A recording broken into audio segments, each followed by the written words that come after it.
Hello everybody. We've got a Q&A today. About a week ago, I put out a community post to you guys asking you 4 questions about Fleabag. I wanted to know what your thoughts were, and I wanted to know what you wanted to ask me about the show, because Fleabag's something very different compared to what I've reacted to on the channel before. And although we've got season 2, we've got 6 episodes still to go through with that, I wanted to discuss the show a little bit. It's a very interesting show. It's a comedy, but it's a tragedy at the same time, and I thought it would be quite fun. Sit down, break down the characters a little bit, analyse the very clever writing that Phoebe has provided us with, and then we can move on to season 2. So, I've got a plethora of questions from you guys, some of which are quite funny. I did have a quick look over just to make sure that I had enough for the video. This is not going to be like a drawing vid or anything like I've done before with the Blue Eye Samurai Q&A. This is going to be more similar to the original Arcane Q&A that I did after season 2. This is just going to be something chill, laid back, conversational, and yeah, something you can just have on in the background. Chill, just talking about the train wreck that is Fleabag. So let's get straight into it. Right, where do we start here? If you had to switch lives with one of the main characters, who would it be? Oh, tell you what I'm going to do. I'm just going to have the cast up here. Hang on. Fleabag season 1 I'm going to put. I mean, I wouldn't want to be Fleabag. I wouldn't want to be the godmother, because I'd want to, well, I'd hate myself. I'll put it that way. I think, however tragic Claire's life is, although, hang on a sec. What was the question? If you had to switch lives with one of the main characters, who would it be? I mean, to be fair, godmother is a talented, high libido, she appears wealthy as well. Although they all do. Claire does as well, to be fair. If I had to switch lives with someone, honestly, the godmother, I'd say out of what I'm looking at the cast list here, I wouldn't want to be the bank manager. I wouldn't want to be arsehole guy. Don't want to be Harry. I definitely don't want to be Martin. I don't want to switch and become Martin. Boo, she's not here. Claire's got a difficult situation. She's got a train wreck of a sister. She's lost her own mother, and her own father's a nightmare. Plus, she has to deal with godmother. I'd rather be the godmother. I would rather be the godmother, and that way my life isn't so ruined. I get to ruin everyone else's. I choose to be the godmother. Why do some characters in the show have no names, specifically Fleabag? Interesting. I thought that was very interesting too, because she names some of them. For example, Harry, the boyfriend.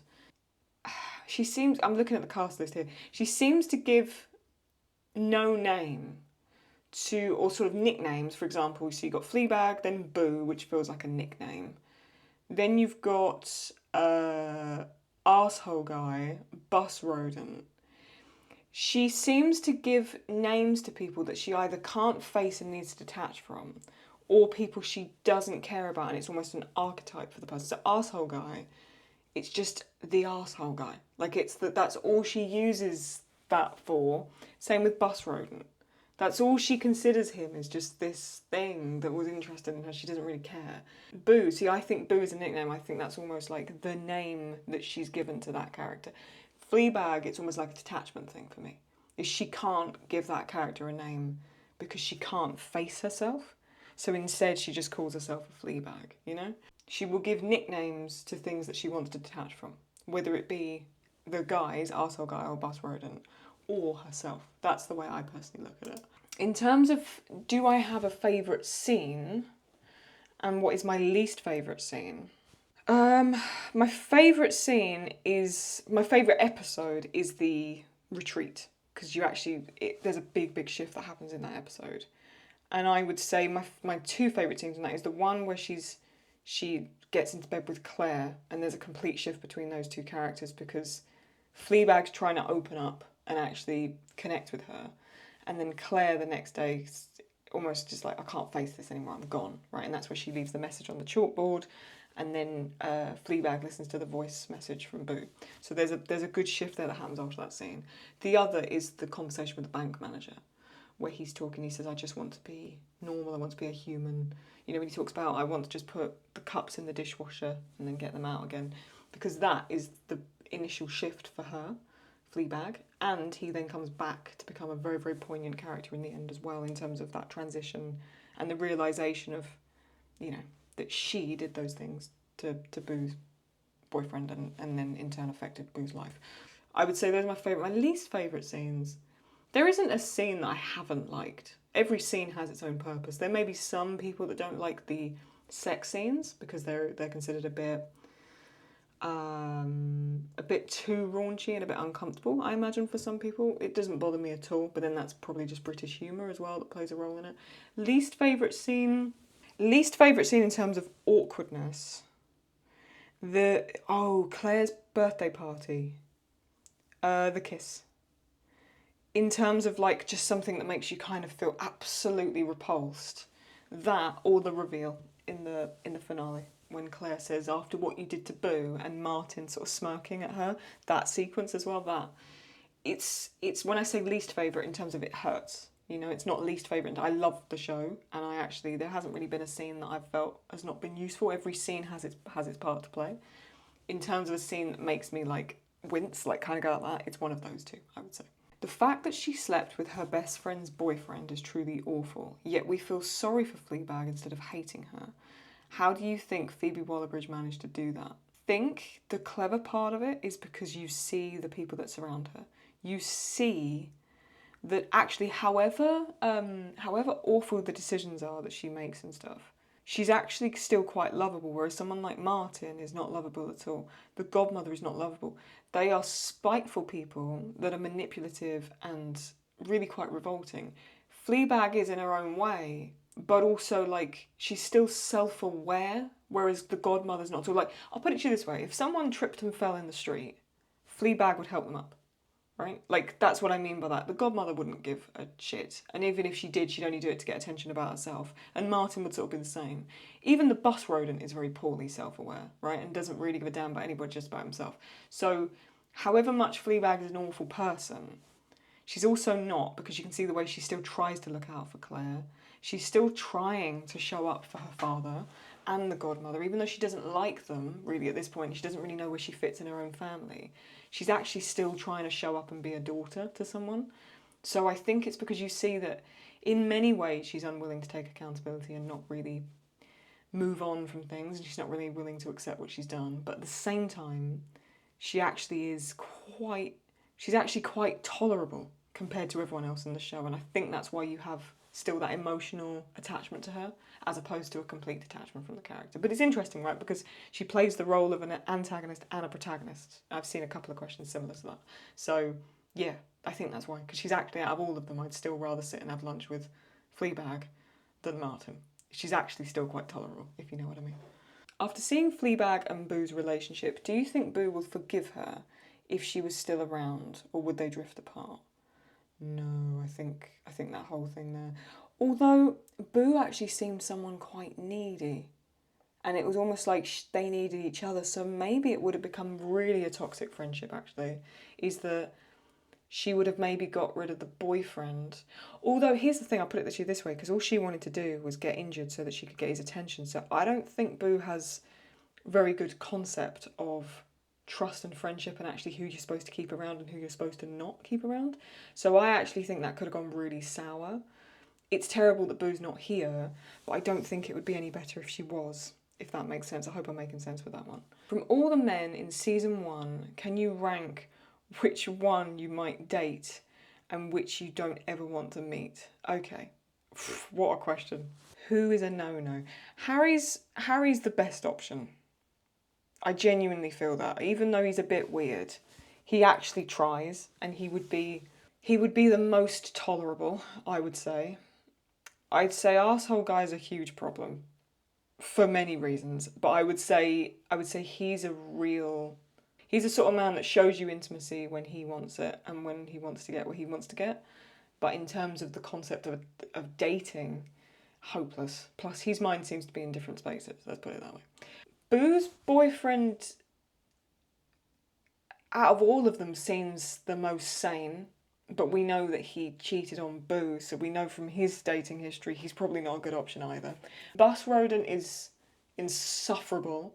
You can tell he's trying to be intimate or trying to be a partner for Fleabag, in whatever that means, but you know what I mean. He'd drive me absolutely insane. So he's also a no. I don't know how to rank these. I'm just going through them one by one. Fleabag's dad, also a no. Bank manager, he's married and also shows signs of trouble. So I'd also say no. And I think that's about it, isn't it? I don't think there's anyone else. Yeah. The only other person she was interested in at any point was a dog, I believe. So we'll move on, but good question. What's your view of Claire and Martin's relationship? Is it fair for Claire to call out Fleabag on her past with Boo, like in the last episode? Good question. What's my view on Claire and Martin's relationship? It's a very emotionally closed off marriage. There's a lot there they're not talking about, especially with the son. I wonder if in season 2 we'll hear any more about that son. Do we ever see him? We've seen elements of his behaviour, but will we see more? Will we see Fleabag meet their son? Don't know. So no, it's not really right for Claire to bring up the past and the situation with Boo, but Fleabag brought up Claire's private information publicly at the dinner party, right, in episode 5, I believe. She goes she's trying to get to talk about Finland and the opportunity there, and she's not ready to talk about that, but Fleabag does it. So actually, Claire has every right, really, to get back at Fleabag in one way or another and feel a certain way about her. Because Fleabag doesn't take accountability anyway, does she? So, really, in Claire's mind, of course she's going to be wary. This is her runaway, absolute train wreck of a sister. Claire probably knows Martin is at fault to some degree. But in that moment, after Fleabag has shown quite awful behaviour for us in those past few episodes before that moment, but not only that, for her perspective in the show, right? She would have been a train wreck of a sister to deal with, and very probably unreliable, and Claire had probably had enough. So in some ways, I think she almost is human just for calling out Fleabag on that bit of information. Yeah, I think she is. Do you think the father is really happy with the godmother? The way he said he deserves to move on and be happy too seems to me like he's trying to convince himself instead of others. And if he isn't happy, what do you think he's still, why do you think he's still with her? I think he's just happy he's got maybe a woman's attention. And the thing, it's going to sound awful, but, the godmother's clearly quite flirty and sort of seductive, I imagine. And so for him, that's probably quite a catching feature of her, right? We don't really know what Fleabag's mother was like. And if she's died through illness or something, he may have felt very neglected for a while. The godmother knows exactly how to play that, because the godmother's not stupid. She knows how to win him over. She's got him wrapped around her finger. So I think he is happy. I think he's exactly where he wants to be. But I think he's also just making the most of a situation. I think he'd actually rather have, you would hope, his wife back, the girls, Claire and Fleabag's mum. But I think he's actually perfectly happy in the situation he's in. I think he actually quite likes being bossed around to some degree. I think he's actually quite happy that she's the way she is, the godmother. And I think he just gets on with it, probably. But that's horrible to think about in one way or another, isn't it? Do you think there is a parallel or familiar thing from Fleabag to other shows you've watched so far, or is it the complete opposite? No, complete opposite. I mean, there's nothing about Arcane or Blue Eye Samurai or Klaus or any of the League cinematics and stuff that I've seen that's similar to Fleabag. In terms of other shows that I've ever watched in my life, I've never really seen such a tragic protagonist, like someone that you actually look at and you're like, oh, get a grip. I actually haven't really seen anything like that.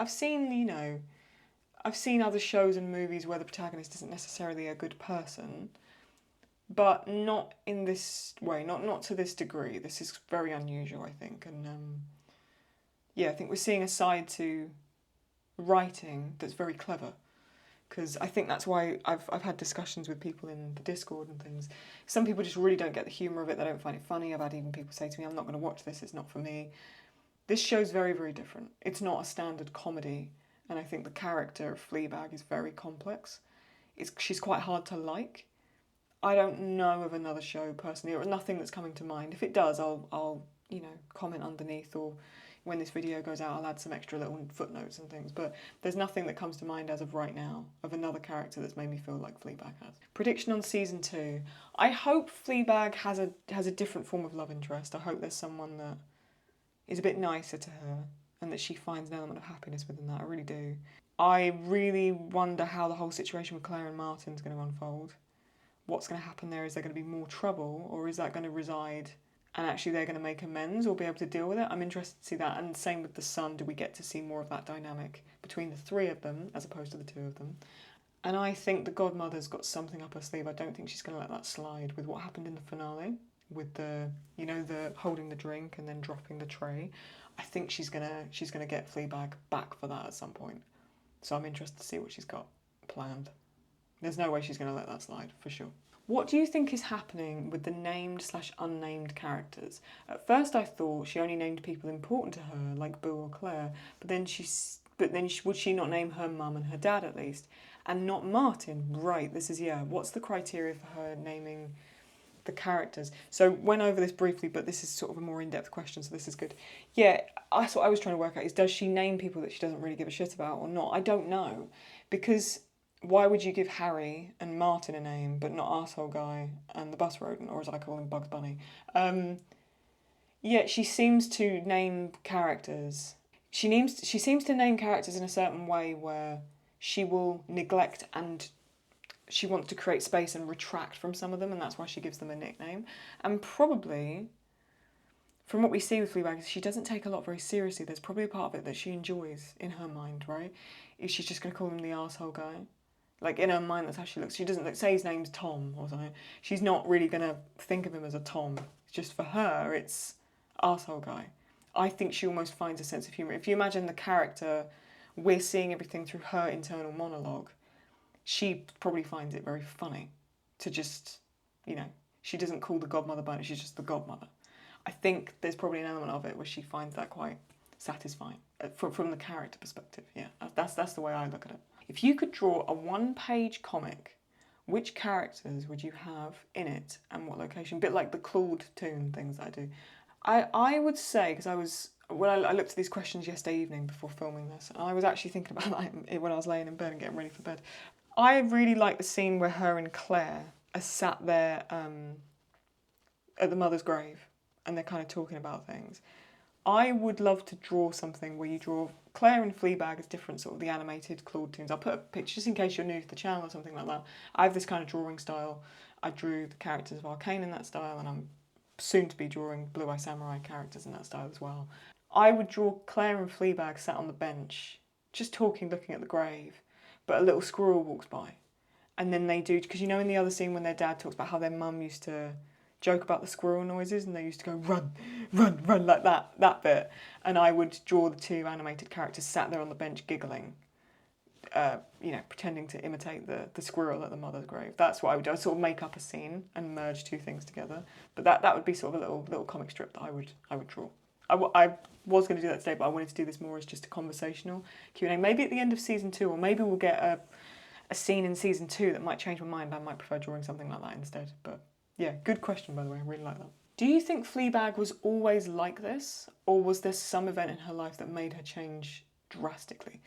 Right, because she didn't create these behaviours after Boo died. She is the cause of that, right? And it was her actions that led to that. So she must have, to some degree, been like this a long time, where she's sexually quite needy, has very, very poor self-control and self-discipline and impulse control, and is someone that is unwilling to take full accountability. I think she probably, it's Claire, you know, the way she talks about Claire, she goes, Claire's like the brilliant one, she got everything, she got all of mum's good bits.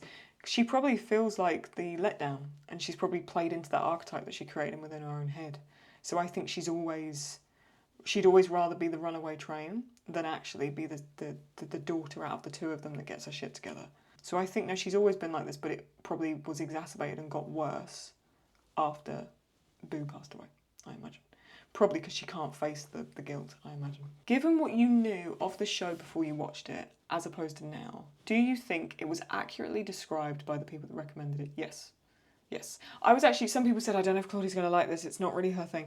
It is my thing. I like dark humour, but I like dark humour with a really good element of story. So it's for me, like for example, I don't watch comedy movies, like I've never really got into American comedies or whatever, but I do like funny movies that have very serious background plot lines.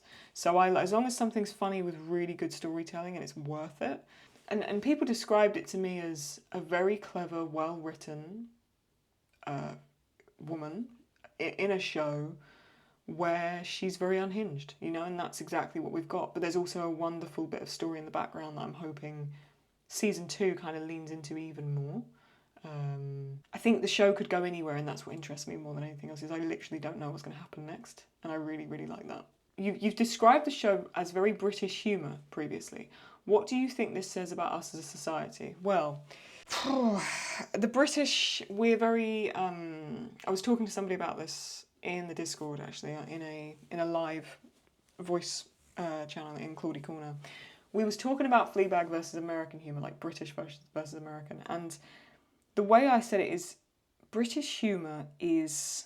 rude isn't even the right word. It's self-deprecating. It's actually it's a very fine line between comedy and bullying, really, in English humour, and we kind of bully ourselves with our humour. The American humour kind of sets everything up so that everything has a clean run, like it creates funny scenarios. British humour for me takes tragic scenarios and makes it funny. It tries to see the funny in the unfunny, whereas American humour leans into a funny situation and how funny, just how crazy can it spiral out of control. Whereas British humour for me is just absolute tragic, awful, uncomfortable situations that you then take a funny spin of. Of course, there's blends of that. There's different types of American comedies versus British, for example. Comedic ugliness as opposed to perfect timing and the right setup and the right joke. For me, British humour is kind of ugly and a bit wonky, and you never quite know where it's going to go, and it's more unpredictable, is the way I look at it, at least. What are your hopes/ideas for season 2? What do you want to see Fleabag and the other characters do next? So I touched briefly on this, but I want to see a different kind of love interest for Fleabag, or a self-love interest. So actually she goes on a journey of sort of like figuring herself out, and there's actually no sex or nothing like that in season 2. I think that'd be interesting. The other thing I haven't really mentioned, I'd want to see her meet a female character that looks out for her. So we had the saviour in season 1 was the bank manager. I'm not thinking of the bus rodent. The bank manager, and how much he helped her. I wonder if there will be a female equivalent in season 2, or someone that is a point of wisdom for her, someone who gets her out of the situation that she's in. I'd be really interested to see that, like another saviour, but this time it's a woman and it mirrors her. It's like the polar opposite of her. That's what I'd be interested in seeing, personally. Have you encountered a Fleabag, a Martin, or a stepmother in real life? If so, how did you handle the interactions? I haven't come across anyone quite as awful as people in this show, thank God. I've met people that are very poorly self-aware. How did the interaction go? The thing is, right, I'm a bit of a piss taker, so if I can sense someone's a bit dumb and they don't know what's happening, I kind of play into the joke. So usually the interaction will be me subtly putting little comedic jabs in the conversation and they don't notice them, and it gives me a huge amount of satisfaction. So I'm probably more of a Fleabag than I'd like to admit. Not in every way, just in a, you know the bit where Fleabag turns up at the retreat and the lady sat there behind the desk and Claire goes, can we have 2 rooms? Or she says, can we have separate beds? She was like, do you have Wi-Fi? And then she was like, no, we get the paper, or whatever she says, the lady sitting behind the desk. And then she goes, it's a way of keeping the outside world out, and all this kind of, and then she sort of says, have a lovely retreat or have a lovely weekend, or whatever she says, and Fleabag very sarcastically goes, you too, like that. That's very me. I will, if someone is funny to me, like I can tell they can't really pick up on the satire, I lean into it and I kind of bullshit a little bit. So if I ever meet someone a bit like the godmother, I'll just buy into it and I'll just let them talk, and I'm actually quite enjoying myself because I'm just letting them ramble. So that's usually what I do. What does Fleabag's cafe symbolise within the larger themes of the show? This is really interesting that you've said this. It almost feels like a character that can't speak, yet has so much to say. By the way, your Fleabag reactions are amazing. Thank you very much. Yes, the cafe is interesting, isn't it? Because you see the cafe more than you see her apartment. And you actually see the cafe. I'm pretty sure the cafe's in every episode. Maybe it's not in the 5th one. They talk about it, I think. But I'm 90% sure that there's elements or hints, people talk about the cafe in every episode, especially when her dad, you know, goes, how's the cafe, or no, godmother goes, how's your little restaurant, or whatever she says, and she goes, it's a cafe, you know. It's the thing that she cares about. It's the sort of it is like another, you're right, it is like another character that can't speak. And the concept of the guinea pig is she leaves the guinea pig there on its own and then comes back to take care of it.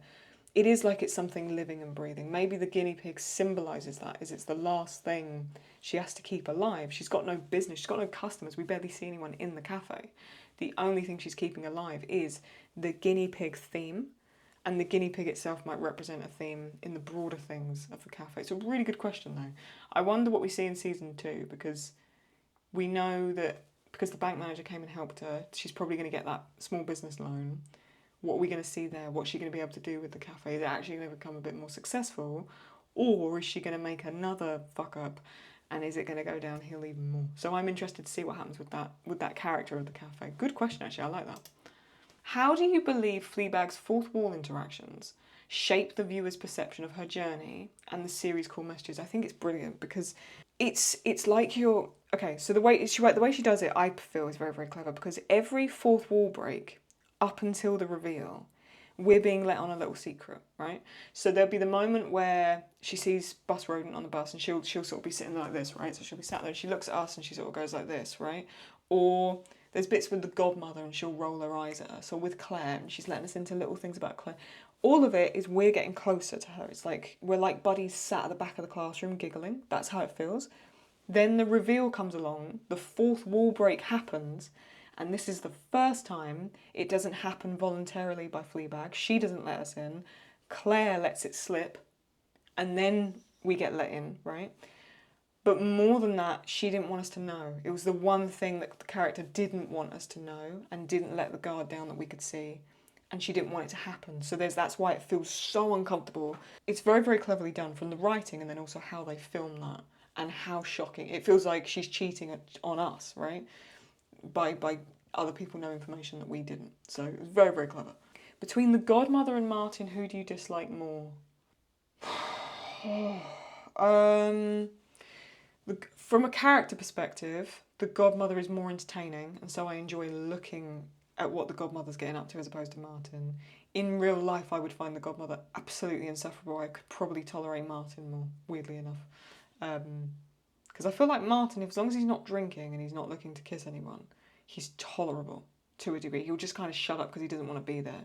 Whereas the godmother wants all the attention. She wants to make it about herself. She wants to sort of be, the centre of attention. She would drive me absolutely insane. So hence why earlier I picked, if I had to swap lives with anyone, it'd be her. That way I can ruin everyone else's day and not my own. There you go. Do you think that the other characters mirror Fleabag's struggles and insecurities? Yeah, I think there's hints of that. Claire, they're all very, very different to her, but like Claire's some of their own problems. I'm really interested to see what happens to Claire in season 2, by the way. I don't know why, I'm sensing something's going to really drastically shift with Claire. I really hope nothing happens, to be honest with you. I really hope that nothing happens, like they kill off a character or something like that. I really don't want to. But I'm interested to see if Fleabag meets someone who's sane. Like, a really rational character that's nice to her and good for her in season 2. And so we'll actually see something that doesn't mirror Fleabag's struggles and insecurities. Someone who's overcome it, or someone that just doesn't have them at all. I'd be interested to see if that shows up. Given how uncomfortable this show makes you and others, what do you think it is about it that compels you/them to continue watching anyway? The thing is, it makes me uncomfortable, but in a comedic sense. Like, I'm not actually... If I'm truly ever uncomfortable with anything, I'll turn it off, right? And there's been a couple of people suggested me shows. Do you want to watch Chernobyl? Or there's a new show that's come out. There's a couple of things I would never watch because it would actually make me uncomfortable. The topics of those things, like Chernobyl, my parents watched Chernobyl when it first came out and they said, you've got to watch it, it's amazingly well done. For me, it's too sensitive of a topic, and so I would just, if I'm uncomfortable with anything, I just would rather not watch it. I understand that it's probably very good and I'm missing out, but I would just walk away. In the same way people like horror, because it makes them on the edge of their seat, but they can't wait for the jump scare. That's how Fleabag makes me feel in a comedic perspective. There's actually a lot of similarities for me in terms of Phoebe Waller-Bridge's comedic writing and the way someone would write horror. It's unpredictable. It's actually sort of more funny or creepier from a horror perspective, but it's almost more suspenseful. when you don't know what's going on, because you can your mind runs away with you, right? And Fleabag's very good at showing that. In terms of what makes us keep coming back is because she is a horrible person, Fleabag. She's in a very bad place, but there is a part of her that's still tolerable. Like I said earlier, she's still quite lovable. And it makes you keep coming back. You just want to see what she gets up to next, I think, is the main thing. Do you find any of the characters to actually be likeable? Not just sympathetic or entertaining, but actually likeable? Like I say, they've all got likeable elements, but is there someone that actually is likeable? See, I find Claire likeable. She's got her own problems, but I would have no issue going out for lunch with Claire and just sitting and talking to her. She actually seems perfectly fine. So I would say Claire, to me, is someone that I actually warm to quite a lot. I would actually even say, I'd go as far to say her dad. He's likeable. Like, if you had to meet him at a social event, he'd be a bit, what we have in English, we have a word called drippy. Just a bit kind of like, you'd kind of get bored of the conversation and he'd go on a bit and you're like, oh, shut up. But he's actually completely harmless. He's just emotionally neglectful of Claire and Fleabag, probably because he doesn't know how to face that. But likeable, he is actually quite likeable. The godmother, however, I don't know how I'd deal with her, to be honest with you. I wouldn't cope. I'd leave the party. I'd go and sit outside and hope Martin doesn't find me.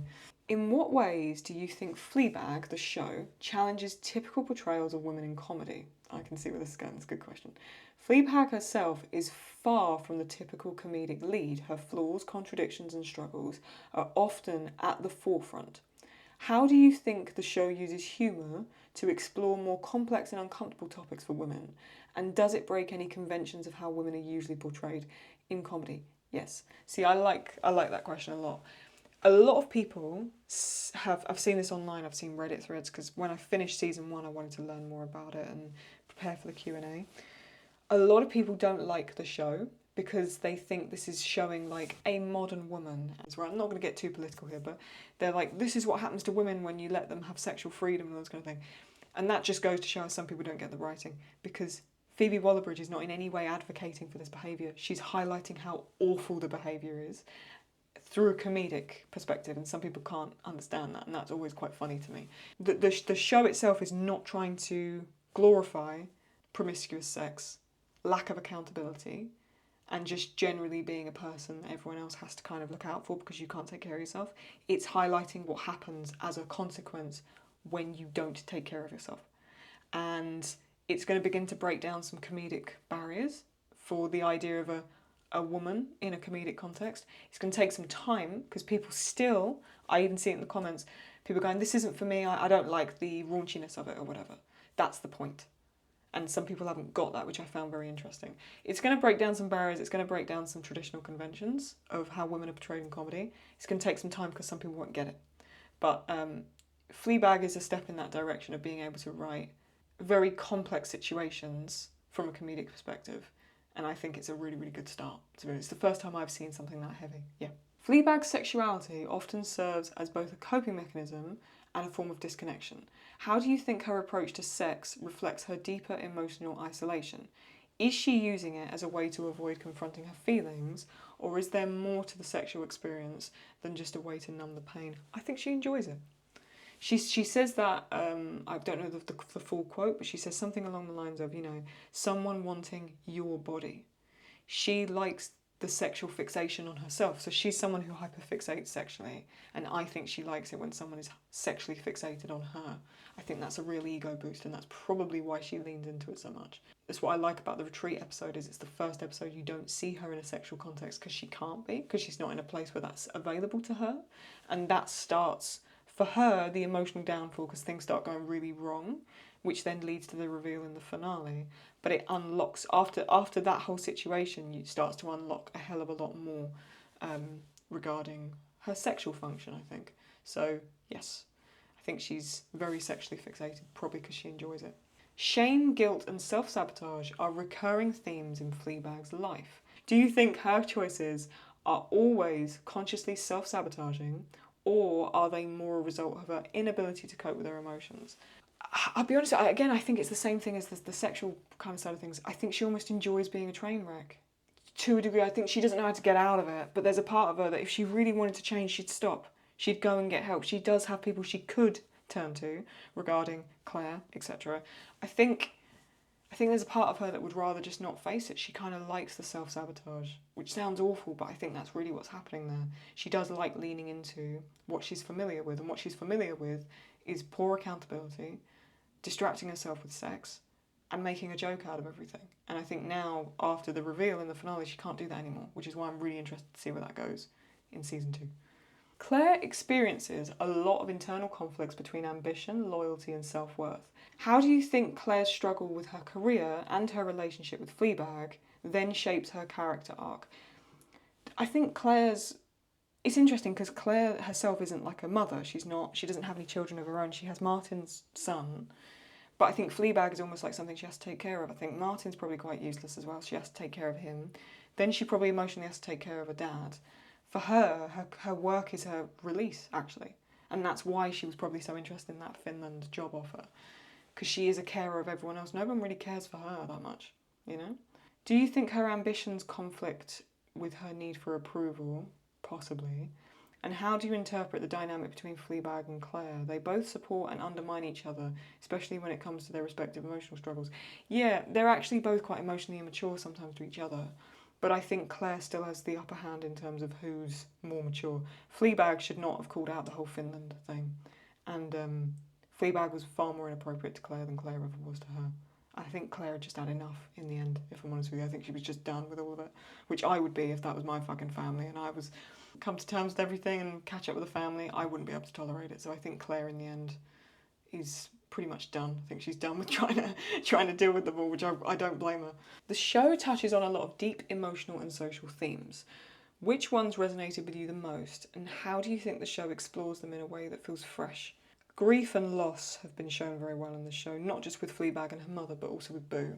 Even that bit where they go there, I think it's episode 1 or episode 2, when they're like at a feminist convention thing that their dad had sent them to, or something, I can't remember what it was. But the woman goes, would you give up 5 years of your life for the so-called perfect body? And the two of them put their hands up. That was very clever, because there's a lot of women that would say that, you know, and it's, I think, very subtle struggles of modern day woman, and how do you play that role between the concept of what you would call traditionalism and then modernity. I think there's this dynamic of like, how do you play the role of woman? Because woman is very archetypal. It's sort of been created by society. Man has too, but in a different way. And I think Phoebe's very, very clever at writing, you know, like I said earlier, a woman with a concept of sexual freedom, but abusing that, and it's not helping anyone, especially herself. That was written very, very well. And I would also say something that's not seen that much. You see a lot of writing that revolves around the concept of a lonely man, but nothing about a lonely woman. It's often written actually in a very false kind of way. See, Fleabag is remarkably lonely, very, very lonely, but she has access to sex, so she can completely mask loneliness with that. You've got to realise she doesn't have any friendships either. She's got no social life, let alone a sexual representation of that. You know, an actual proper one, like the concept of actually dating someone as opposed to just using someone. The concept of female loneliness is shown very, very well through this show. And I'm not surprised that some people go, oh, I don't like it. I don't like because it shows these things that people are uncomfortable with. But that's why I like it. Because I know it's making people uncomfortable, and that's kind of why I think it's so, so good, is it shows female loneliness, the loneliness of a modern woman who really doesn't have anyone to turn to but can still get access to things that take the pain away very, very quickly. I think that's done very well, actually. Some people would say untastefully, or not. It's not very tastefully done. I disagree. I actually think it's been done perfectly well because it makes you uncomfortable. In my opinion, of course. Last few questions. Okie dokie. These are good though. I love talking about this. This is great because the show's so funny to be able to sit there and break it down like this. I really enjoy it. So this is cool. I like this. In the last few decades, more people put on a mask and only share their beautiful / positive side with each other, whether that be online or with social media at least. The negative / ugly side is kept hidden from private and not shared at all. In my opinion, this does not help if people watch films and series as they mirror of society, and this utopia shown cannot be related to their own life lived. Okay, Fleabag really shows this ugly side and even makes things seem bigger than in real life. For me, this is a very good thing, but I see mostly younger generations who don't get it because they're not used to it at all. What's your opinion about this view and the ugly side of reality that Fleabag shows compared to a more utopic side that often series show? Really good question, well structured as well. I like that. Like I say, I like the ugliness of it. I like the ugliness of the tragedy in the British humour, so it works perfectly well with me. And I think some people, like I said earlier, are going to look at the show and think Phoebe's glorifying being the runaway train modern woman when she's not. So all I hope is that people look at it as how much Phoebe is trying to write this character as someone that's really gone astray and is in a really bad place, and in no way is she advocating for that behaviour. I just hope that's something that is picked up by audiences, is that she's not glorifying this character, she's highlighting how pathetic she is. And I really hope that comes across properly, you know, in the show, personally. Is there a protagonist in this series? Fleabag does not fit into the traditional hero role that we often see. Very true. I mean, she is the protagonist. But if anything, I would say Claire is the protagonist. Obviously, Fleabag's the main character because the show is named after her. But out of the entire show, if you was to pick a character that's kind of got it all together and seems to actually be the epicenter of things, it is Claire. Because even in the end, the whole fourth wall break and the reveal about Boo, Claire is still the trigger of that. Claire's far more intertwined, being the co-protagonist of the show. I think she is the protagonist. Fleabag is the protagonist, but she is a tragic protagonist, right? She's showing how you don't do. She's the protagonist of the tragedy that is the show. So she is the protagonist, she is the main character, and you're rooting for her, right? You're always rooting for her to kind of figure herself out. So she is the protagonist. But I think Claire, in many ways, is also too. Because you actually want Claire to be okay in the same way you want Fleabag to be. So for me, that's how I see it, at least. Don't know if other people feel that way. Let me know below if you do, but that's how I see it. Final question here, from Trouble. Of course this is from Trouble. Okay. F, marry, kill, Martin, Matrina, the artist. Do you mean the godmother? Is that her name? No. Is that her name? Oh my god, it is. Her name's Matrina. F, marry, kill, Martin, Matrina, or the guinea pig. You can swap the guinea pig for Bugs Bunny or Bus Rodent if you like. I'm going to do that because I think it'll be funnier. Martin, the godmother, or Bus Rodent. Oh no. Ah! Hang on. Let me work this one out. Okay. I'm going to have to marry Bus Rodent. Yeah, I'd marry Bus Rodent. It would be an unhappy marriage, but I'd have to just deal with it. I would F the godmother, just so I can get it over and done with. And she could probably teach me a thing or two, so that's fine. I would kill Martin. One, because I don't find him tolerable enough for either of the other options. And two, I would save Claire. And Claire would be able to go to Finland. I think. I don't know. What a weird question, but yeah, that's what I'd go with. Let me know below if I'm right or wrong on anything that I've said here. Give your thoughts. Let me know what you think. And then we'll head on to season 2. And I know we've got Andrew Scott, who plays Moriarty in one of my favourite shows of all time, which is Sherlock. So I'm very, very excited to see this. If you did enjoy this, do give it a thumbs up. Always helps out the channel. Subscribe, put notifications on. That way you won't miss season 2 of Fleabag when it comes out. And I start doing my reaction vids, and I'll see you very, very soon. If you want to sit and talk Fleabag, Blue Eye Samurai, Arcane, head over to the Discord. I've started doing live voice channel stuff as well, so you can sit and hang out with me some evenings as well. We can just sit and talk about different things. And yeah, it's just a cool space, cool hangout, music, book club, bunch of other things in there as well that you might like. So come along, link is in the top of the description, and I'll see you very, very soon. Take very good care of yourself, and I'll catch you next time. Bye-bye.